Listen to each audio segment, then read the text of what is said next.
Hi, everybody. Thank you so much for tuning in for this exciting event. My name is Florian Carle. I'm the Managing Director of the Yale Quantum Institute and the curator of this series of non-technical talks co-sponsored by the Franke Program in Science and the Humanities at Yale University. The goal of these series of events is to bring a new regard on quantum physics, but also in science in general, by having experts cast new light on often overlooked aspects of the scientific work.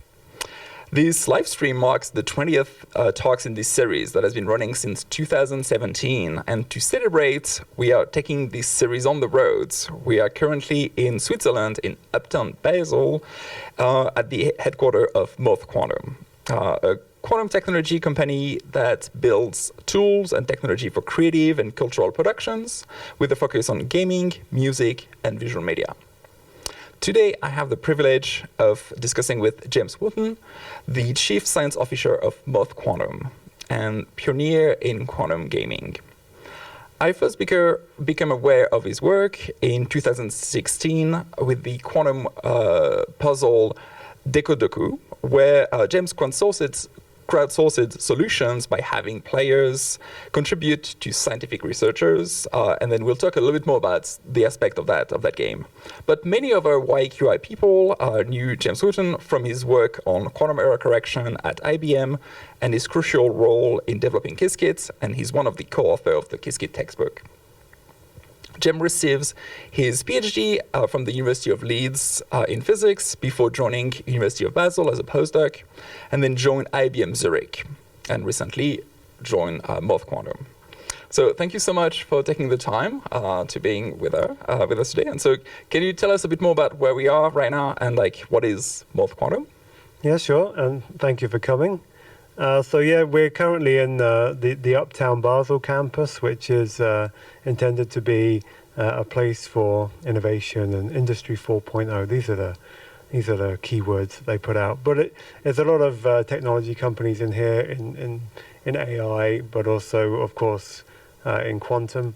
We're nearby the city of Basel, which is a big pharmaceutical company, but it has a lot of cultural events as well. One of the world's biggest art fairs. It's got Eurovision this year. That's very exciting. I think many of our viewers are aware of that one, yeah. Mm-hmm. Yeah, right on my bike ride to work. Perfect. Are you going for the UK or for Switzerland for this one? Well, I usually just do both. Yeah, the more chances to win. Yeah. That's very exciting. Cool. Thank you so much. I know you've done many things, but I would like to bring you a step back and talk about the game that sort of put you on the map for people who were not in quantum. I think that's the first thing where the general public could play with quantum in 2016 with the Decodoku. Can you tell us a little bit more about this idea of making a sort of a 2040 game puzzle with quantum and with mapping and the idea behind this? So around 100 years ago, Schrödinger was in Arosa, which is a place in Switzerland, and came up with the wave equation. And not quite 100 years later, I was in Arosa and came up with the second best quantum idea to happen in that place. And that was, it was around the time when the state of the art in quantum technology was to have 2-3 qubits. But I was working on quantum error correction, so simulating having hundreds of qubits and using that to estimate thresholds and things like the surface code. So the difference between what I was doing in theory and what was possible experimentally was so huge that it caused me to lose a bit of motivation in my work and feel like I was just doing sci-fi to a degree. And also because my work was publicly funded, I was at university at that time, it felt like the taxpayer, were they really getting what they're paying for? So when this came to a head at this conference I was at in Arosa, where a technology transfer officer from my funding agency said, is there some way that you can turn your thing into a product? And I just found it so ludicrous that the sci-fi I was doing could turn into something that would be impactful for people outside the field. But then I started thinking about it, and I was playing like 2048, the game, a lot at that time. And I still play it now when I put my daughter to bed. But it's bedtime story. It's 2024. Yeah, 2048. I put a podcast on. She listens to that. I play the game as well. But it occurred to me, error correction is essentially a puzzle. You make measurements in order to get a trace of the errors that are happening. Then you've got to try and figure out what errors are happening and then work out how to do something about that. So if error correction is a puzzle, then I can take problems from error correction, ones that we have only heuristic solutions for, and allow the public to come up with their own heuristic solutions and maybe find insights. So I asked for some funding from my funding agency, and they gave me a year's worth of funding to develop this citizen science project based on quantum error correction. And people can see on the screen right now the screenshots of my game that I played this morning with a shameful score of 115.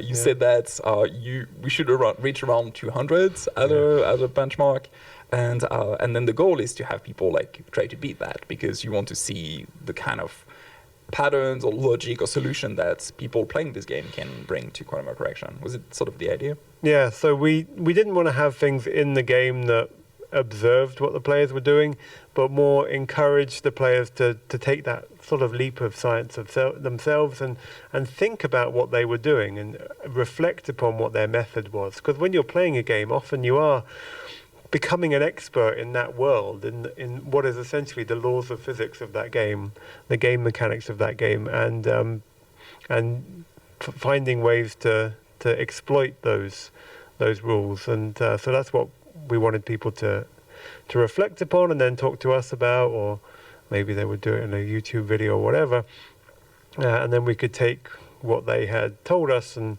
that was then made into, like, their insights were used to program a bot which would then give suggestions to players in a later version. But also one of the developers of Quantum Flytrap, I think you've had someone before. Clem was on the series before.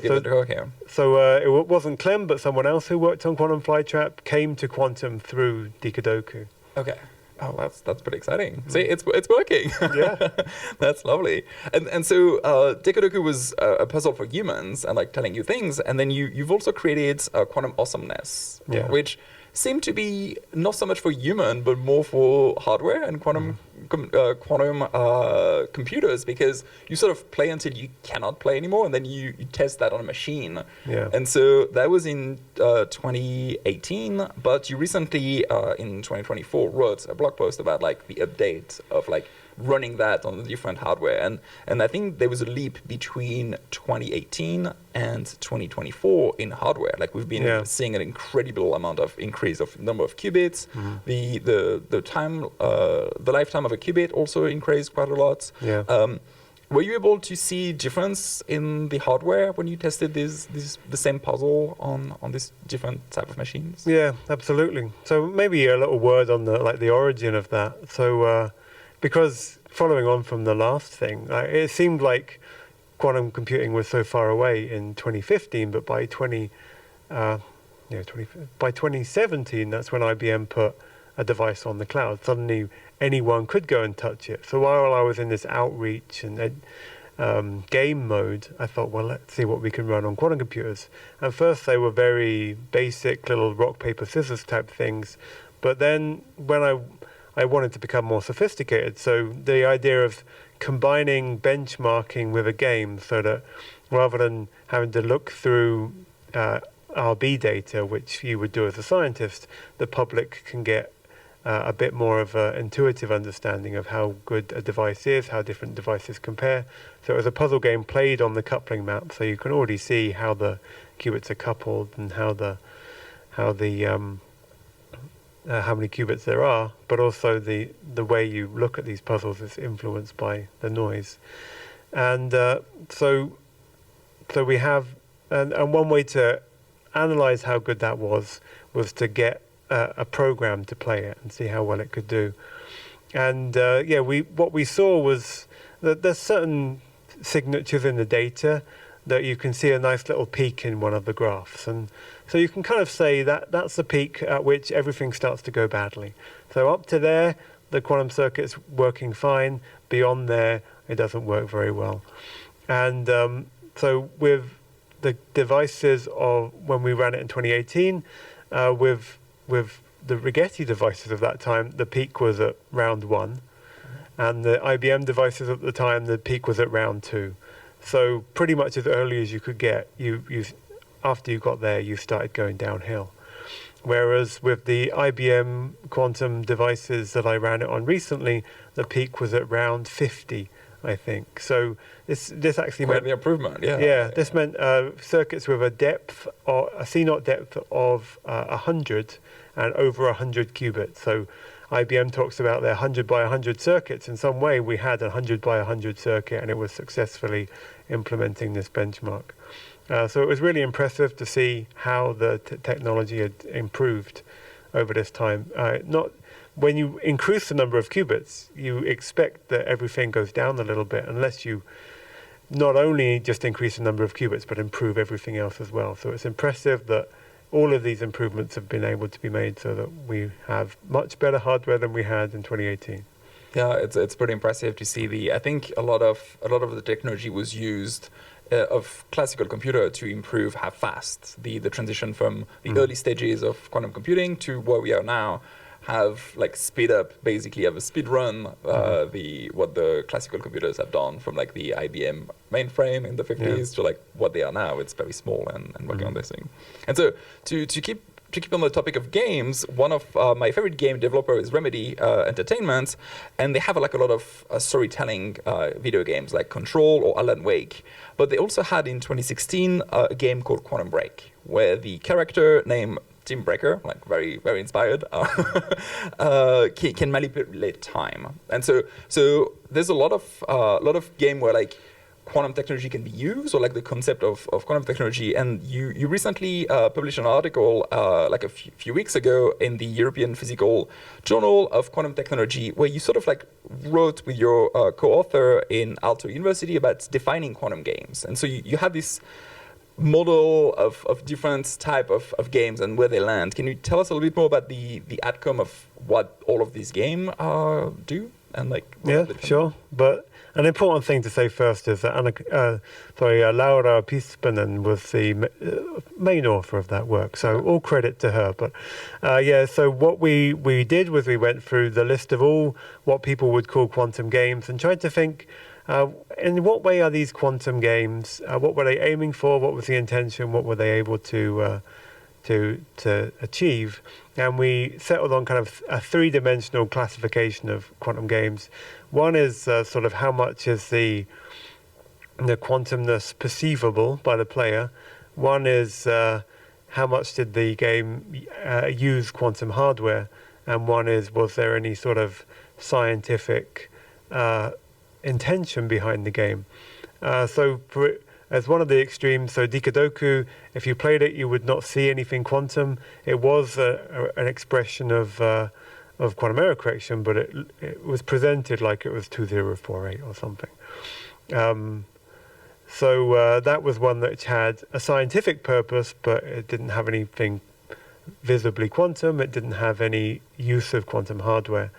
Whereas something like Quantum Break, in the story, it's using ideas from quantum physics, but it doesn't want to run on quantum hardware, and it has no scientific purpose. But it has guns, so yeah, of course. More action-driven. Yeah. So for each different quantum game, you can find these different, like Quantum Awesomeness. This one is running on the hardware, so it has some perceivable quantum. It runs on the hardware.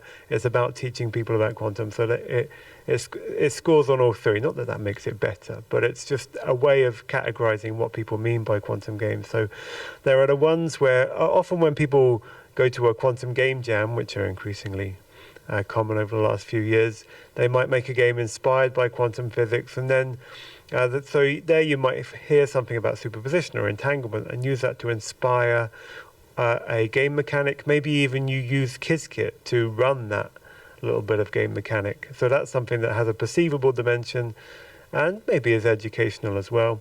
But yeah, so there's all of these different types of quantum game. We don't want to shut any out and say, no, that's not quantum enough, but just understand this world of what people are creating. Yeah, and I think there's also different goals for each gaming. Like it's either like educational or fun or like citizen science or like bragging rights, I think, because one of our YQI faculty member, Alex Kubica, is twice champion of the quantum chess version of it. So pretty impressive. I don't know if the game has picked up. I know that chess.com is a very famous website, like used by many people over the world. I don't know if quantum chess is as big as regular chess, but I think it's getting there. And I think the concept of having the different pieces on the board, splitting up and superposition is quite interesting. Well, maybe you should get Chris Campbell on sometime and have him talk about that. But that's true. Yeah. So they are. Well, he is specifically thinking about sort of abstracting some of the ideas that or some of the computational methods he used as part of that.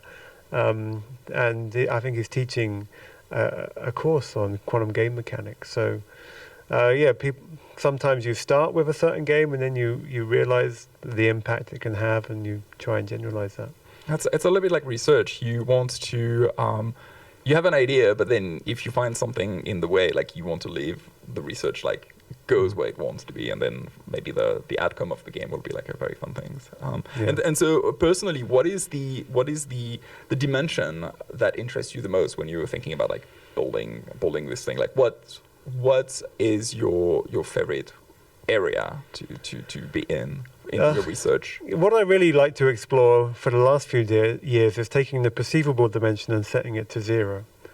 And so to create a game where it doesn't need to look quantum, it doesn't need to tell the player it's quantum for them to be interested, but it's going to have something there in the background where ideas from quantum physics or using real quantum hardware is providing something interesting to the player, something that makes it a better game without them needing to be sold on the idea of quantum.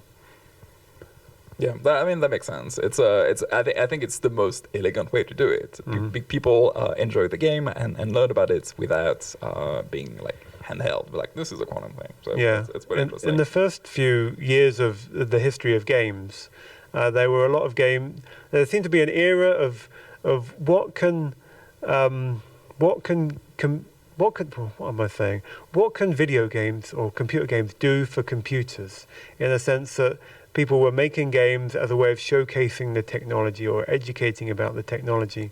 And then it was in 1962 when there was Space War, which was the first game, which is like an actual unique, fun, playable game that you couldn't have gotten if you didn't have a computer. Finally, computers were doing something for games. But it was on a computer which was very expensive and would only make economic sense in its research context. And then it was 10 years later where you had Pong, the first commercial success. So I think probably with quantum games we've gone through that sort of what can games do for quantum era, and so it's moving into what can quantum do for games is what I'm interested in. And that's actually an area of research for Moth Quantum. You are working on procedural content generation for video games.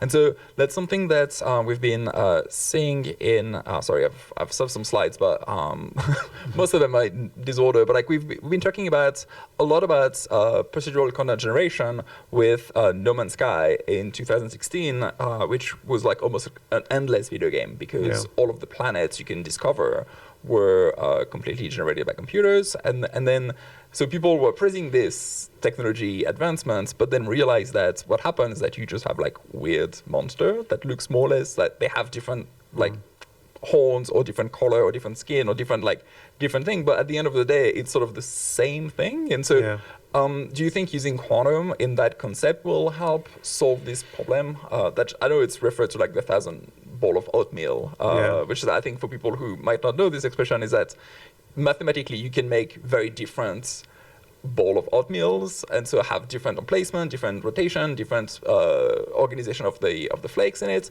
but then the player will just come in and just see the same thing over and over again. And so I think human brain is really good at finding patterns, and so once they realize what the generation is doing, it's not new anymore. And so like how would quantum help us in that regard?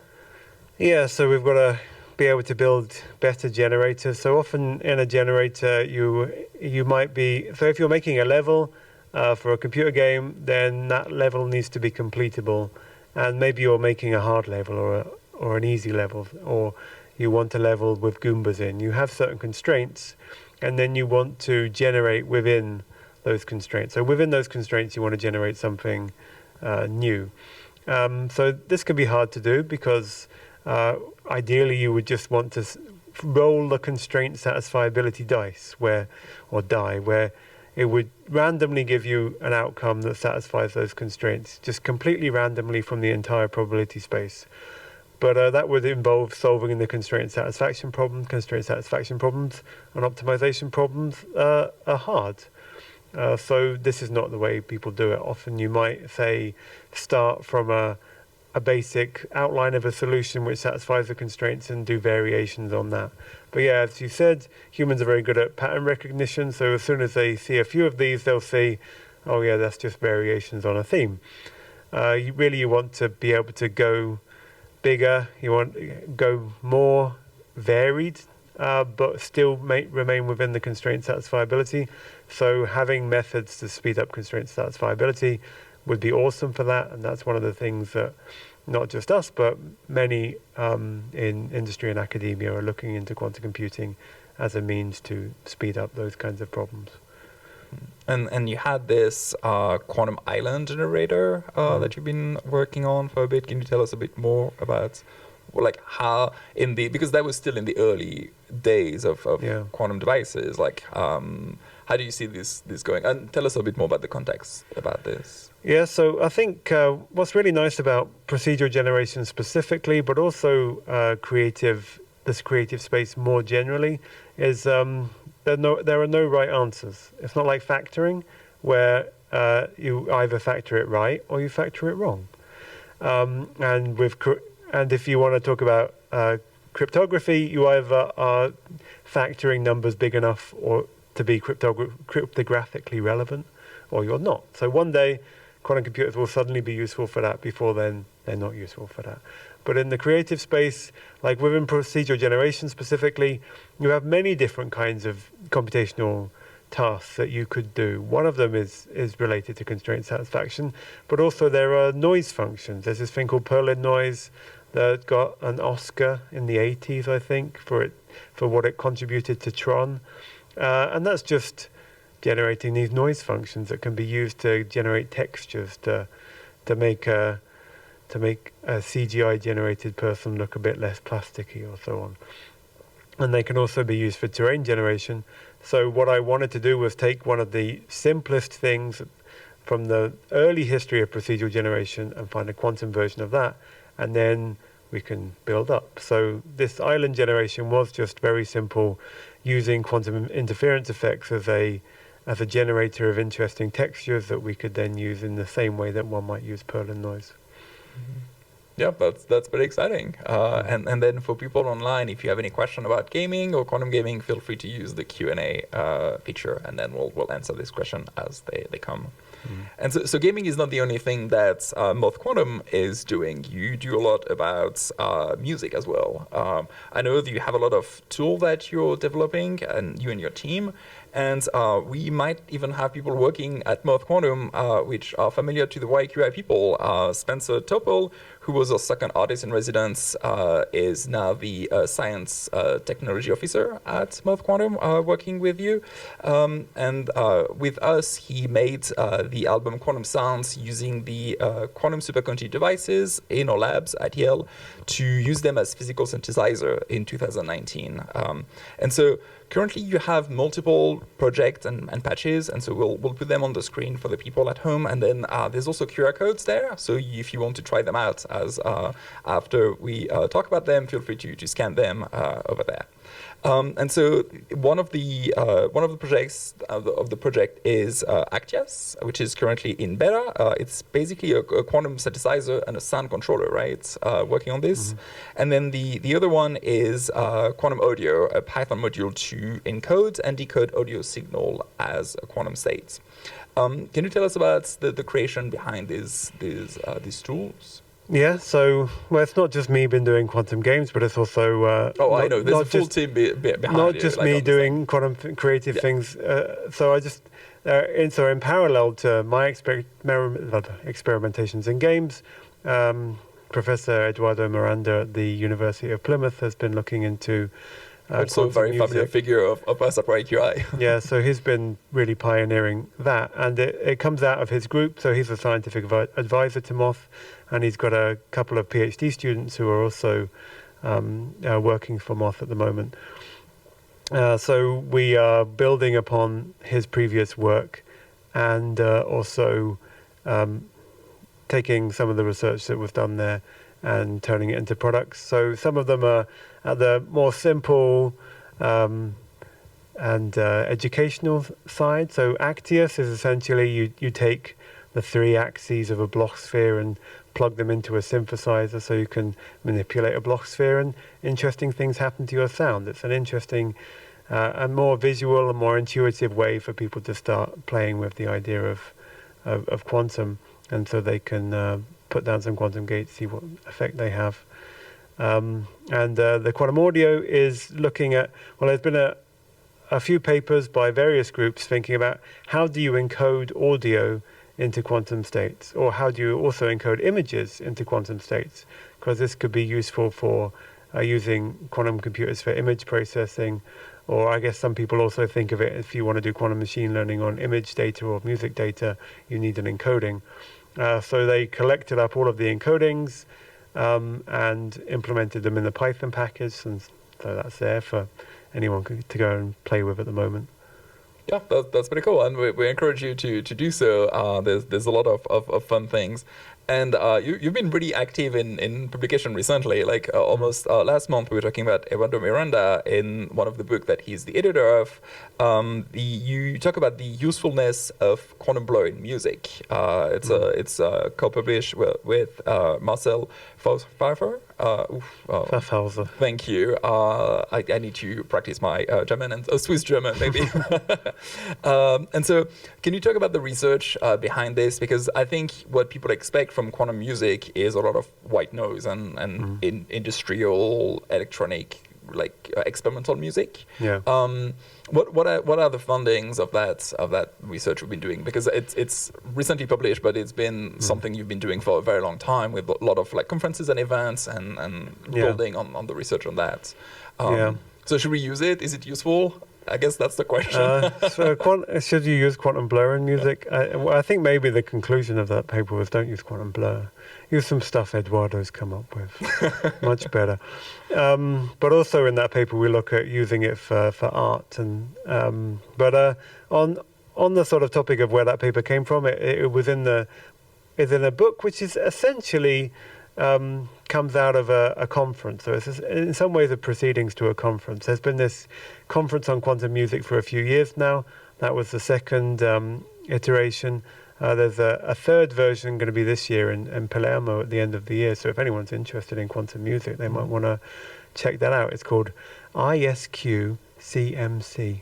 Yeah, I think instead of I love that your company is working on creative things. We need, as a field, to be more creative in names, because we cannot keep doing things with like a mix of Q's and I's and C's. Yeah. I think kudos on Quantum Moth, because that's a very memorable name on this. Yeah, but in terms of what you can do with quantum music, you can. So one thing you could do is procedurally generate it just with anything. So you might want to generate a certain type of tune, and then you've got certain constraints. You don't want to have discordant transitions between notes. So it's all about how you encode the information in the quantum computer. It's all about how you try and solve these constraints. So it's not just about using randomness to generate things. It's about using the non-randomness, the cleverness of quantum, more than that. Mm-hmm. And then you have another tool, and I was say you, it's of course like the team behind you at Moth and your collaborator, which is a quantum music generator, Sphinx. Can you tell? It's not available soon, so like, can we have some scoops on like what it's gonna do, what it's capable of doing? So it basically without getting into trouble with the London people. You give it a tune and it learns on it. So there's a lot of course, of discussion at the moment about AI systems learning the outputs of creative people and then generating new stuff. And part of that is because these systems require so much data to learn, they do have to rip off everyone. But we don't want to be doing that kind of thing. We're not there to rip off creatives. We're there to empower creatives. So when we look at AI technologies, it's more that we want to find something which can train on a small amount of data. So really something where you can give it a single tune and then it will riff on it. So it will give you new ideas about if you've got a certain part of a song that you're composing and you need to generate a bit more to generate some ideas, and you can use this to riff on what you've done as a bit of an idea generator. So one example of it does exist on our LinkedIn. If you look at around Christmas, where it took jingle bells, it learned jingle bells, and then it generated something new. But yeah, so it's based on quantum reservoir computing, which is a form of quantum AI which uses very little training and can produce a time sequence of data, which is essentially what music is. Mm-hmm. So I know this is a non-technical talk series, but can you tell us a little bit about quantum reservoir computing? Because that's something that it's sort of new-ish as a field, and I think can you try to explain to the audience what this concept is? Yeah, so it's something that's becoming increasingly popular. One of our neighbors here, UptownBasel, is also has been thinking about it. There's also people of other places in Switzerland, and it's a very nice idea. So reservoir computing in general, you're basically taking some complex time dynamics and using them to do computation for you. So you could use a bucket of water, and you introduce certain inputs by poking the water in certain ways, and then you get outputs by observing the ripples that occur, and then you use a very simple output neural network to take the output that it gets and turn it into a new output. So it would take the ripples on the bucket and turn them into a note. And then you can train that layer to do some task you want to do. So if you want to feed in a certain musical score and then reproduce that musical score, you can train the neural network to do that. And so it's a very interesting way of taking a bucket of water that doesn't know it's doing computation, and by training this output layer, training it to do a certain computation. Except in our case, we don't do classical reservoir computing. We are not using a bucket of water. In quantum reservoir computing, you use the complex dynamics of quantum systems in order to be doing that computation. Mm-hmm. Yeah, thank you. I think that's a pretty nice way to put it up without being too technical. I think everybody can picture buckets, and so having this idea, this image of a reservoir computer, it helps a lot. I think for this, and so all of these tools tends to be very technical because you need to have a lot of knowledge in either coding or computing, of an understanding of what these things do. Because I think what creative people do with this tool is misusing them for a bit, because that's not what they intended for. We wanted to use them for very strong computation or very complex computation, and so how do you bring other people and artists and musicians to use this tool? I know that Moth Quantum has been formed by a very diverse team of you have scientists, you have artists, you have curators, you have engineers, you have a pretty broad number of people working on these fields. How do you work with artists to help them use this tool that are not necessarily who don't have the training for this? Is there a platform? I think it applies to artists, it applies to people in finance and chemistry and whatever as well. People want to make quantum applications and bring them to where they are, to put them in their existing workflows. If they're using Procreate to do digital painting, can we put something in Procreate? If they're using certain tools for music, then can we make a plugin for that? So ideally we'd want to make no-code interfaces so that people can just use it within the comfort of their own normal workflow. But it also depends on the creative. There are some people who are more technical. So there's another level is if you don't know quantum but you do know Python, then, for example, then there's another suite of tools where they can have more control over what's going on because they can control it programmatically, but still we abstract out the quantum part so that they don't have to worry about that. And then there can also be people who want to go beyond that to actually think about the quantum. So maybe they would want to design their own quantum circuit for the reservoir of quantum reservoir computing. So that's something we can also consider. So really you've got to tailor it to who the artist is, but at the most general level, no code interfaces, so they can just use it easily is the way to go. Yeah, because it helps them like enter or like remove the barrier of entry for this technology, and that's the perfect transition to Moth Studio, where you have currently a few artists and collaborators working on creative projects with you, and it's not the first time that you've collaborated with artists. I know you have been working with Roman Lipsky, and I think we have some visuals for this if I don't forget about this. Hold on, I've lost my mouse. Here we go. Some visuals over there. So yeah, Roman Lipsky for a few years. Roman is an artist who explored quantum computing to develop landscape and visual journeys. And so, like, how did this collaboration came to be with the two of you? Yeah, so he was a classical painter who didn't want to be a classical painter anymore. He wanted to become an abstract painter, but how do struggle of an artist. how do you do that? Yeah. And so he had this project which he called AI Muse, where he trained an AI system on his work, and then it created new things, and then he used that as an inspiration for creating paintings. So it was all AI, it wasn't quantum, and it didn't involve us. But that's also exactly the kind of thing we want to empower.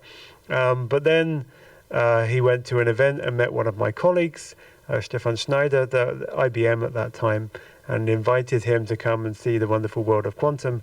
And that was the time I was doing my landscape generation with Quantum Blur.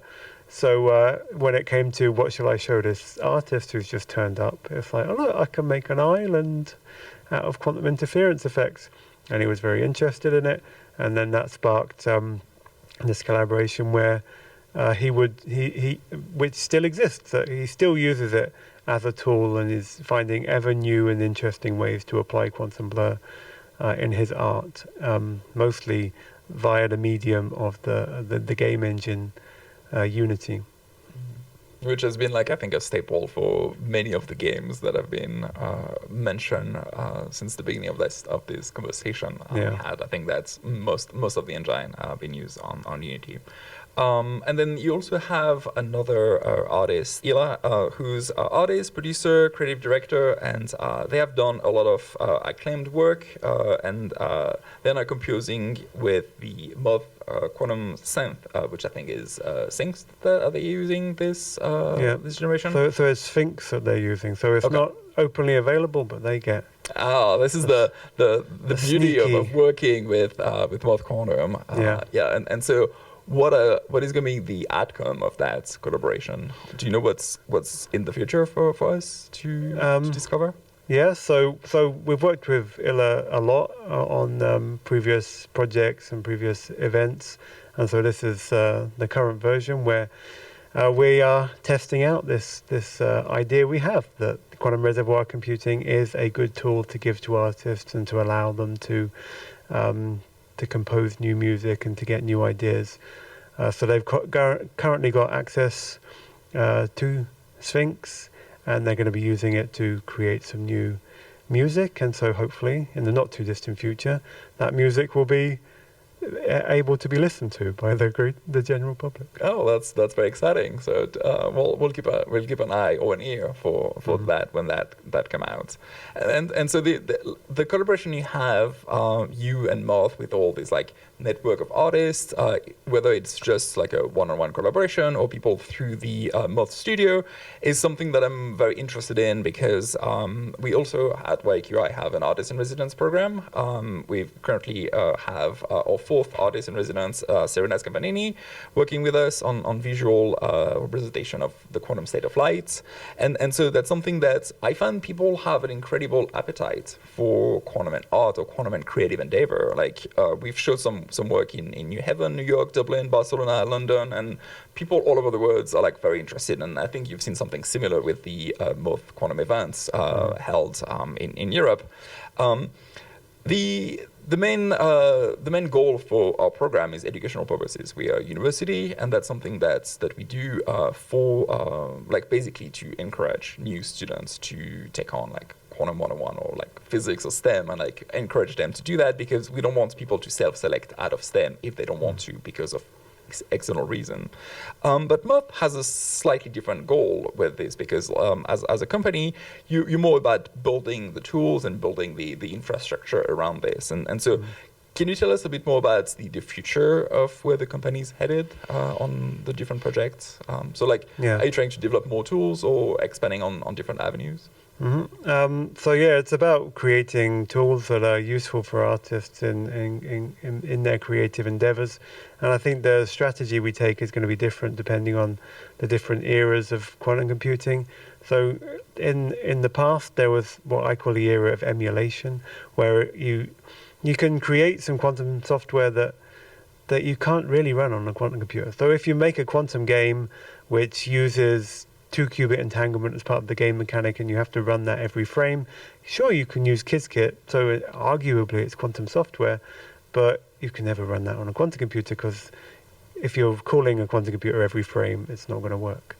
You have to find somewhere else to put the quantum computer, like in the game design process or in the loading screen. And actually, Quantum Blur, which Roman Lipsky uses, is within that era of emulation. We've run some examples of that. In fact, we run Moth logos on quantum hardware these days to see what they look like using the Quantum Blur image encoding. But normally, you really don't want to be running an image actually on hardware. It's very much designed for quantum software. But what was interesting in my own projects that are really designed for this era of emulation, and those in music as well, is that artists found it useful, even if you're not actually using a quantum computer, so there's no idea of quantum advantage, they're finding some new perspective from quantum software. So as we then move into the NISQ era... So what is NISQ for yeah, public? so it's easier to say the fault-tolerant era is when quantum computers actually work. Okay. So they do what they're told. You say, solve this problem, factor this number. They just go away and do it, and they give you the right answer. So this is where we are with the classical computer right now. You give them an operation, they do it, you don't have to worry about it. Yeah. And then the emulation era is when the quantum computers or your quantum software is so small, so limited, you can just simulate it using a normal computer. But between those two, there's the era where quantum hardware is beyond the ability to emulate, but not quite at the ability to actually be a proper computer. So this is the NISQ era. And the big thing is, what do we do in the NISQ era? And so for people who are solving problems that have correct answers, they have to try and find quantum advantages within this era, getting the right answer and doing it better than the classical computer. But within the creative space, we have the ability to build upon what we've found before, that quantum software can give unique perspective. Now let's find new ways of doing that we need to use quantum hardware for. So it's less about quantum advantage, but it is still about being useful and creating tools that we can put into artists' hands and collaborate with them on that they actually find useful. So that's what we're doing in the NISQ era. In the fault-tolerant era, it's going to be solving optimization problems integrated into big workflows, and all of the standard stuff you assume when you're a company and you're working on a computing device that actually works. So we have that a little bit of a transition between the two. Going on this. Okay, and then I have one last question for you before we open to the public, and then if you have any question for James, feel free to use the Q&A feature at the bottom of your screen. And so we've been talking about all of Europe, but what is the reaction about Switzerland, about all quantum? We are in this magnificent building that is really big, and then a few more buildings are coming online around us in UptownBasel, and so it's quite the big center for quantum, like a big nerve. Can you tell us a bit more about this? Yeah, well, Switzerland's the birthplace of quantum, as I pointed out earlier. Or one of the places that can claim it. So here in Basel is quite quite a centre for quantum. We have this thing in Switzerland called the NCCR Spin, a consortium that funds the building of a spin qubit quantum computer, and that's based at the University of Basel, and that's something that also I'm a PI in, so we contribute to.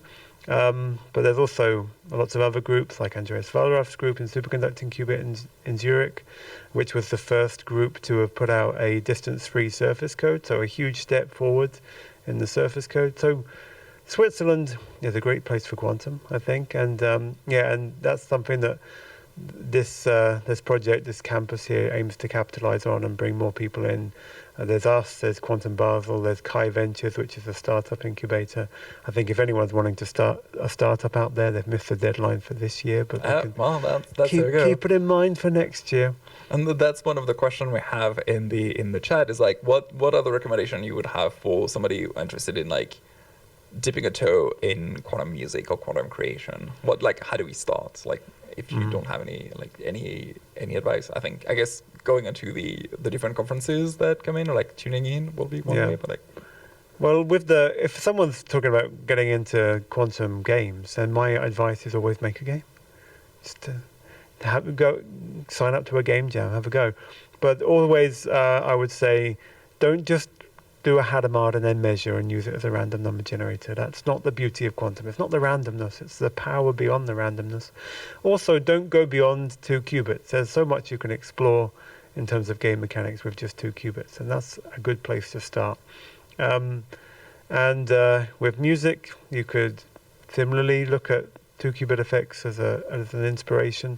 But also, of course, you should use Actius and quantum audio. That's where you should start your quantum journey there. Hankering your game or your creativity into like a simple quantum system that really can harness the power of this thing. Yeah. And then another question we have is asking about where will be the next events in that Moth Quantum produce, like an art performance or anything? You have anything coming up?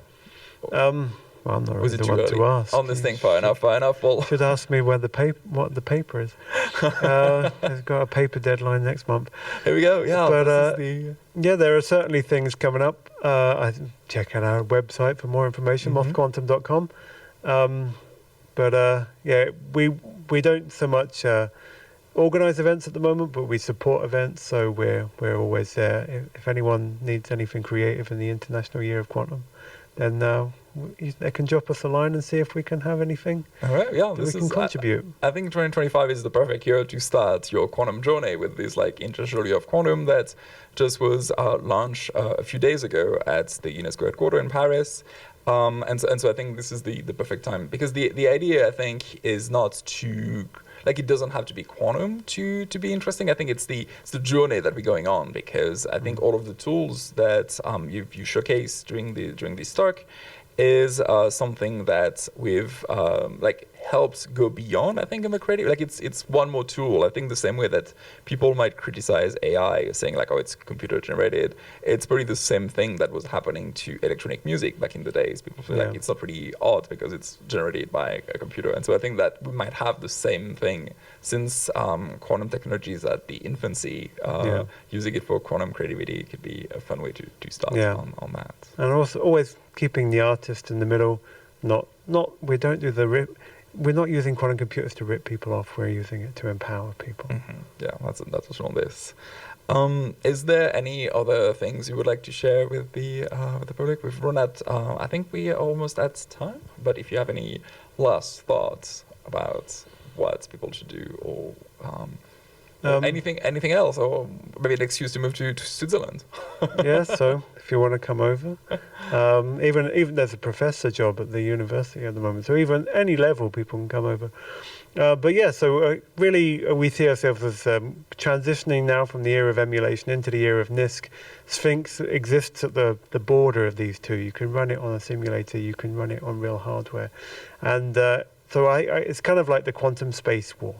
The space war being, it doesn't justify the cost of the device, but it shows that you can do something new and unique. So we want to do the quantum 1960s and really push towards interesting uses of quantum computing for the creative industry. So if anyone's got if there are any artists out there who want to collaborate, then they should drop us a line and see if there's anything interesting we can do.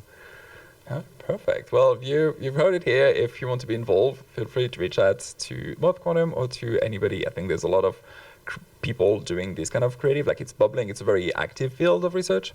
And so thank you so much for taking the time to having me here and then taking the time to talking and sharing with us all of your work you've been doing in the past few years and what's coming up from Moth Quantum. So thank you very much.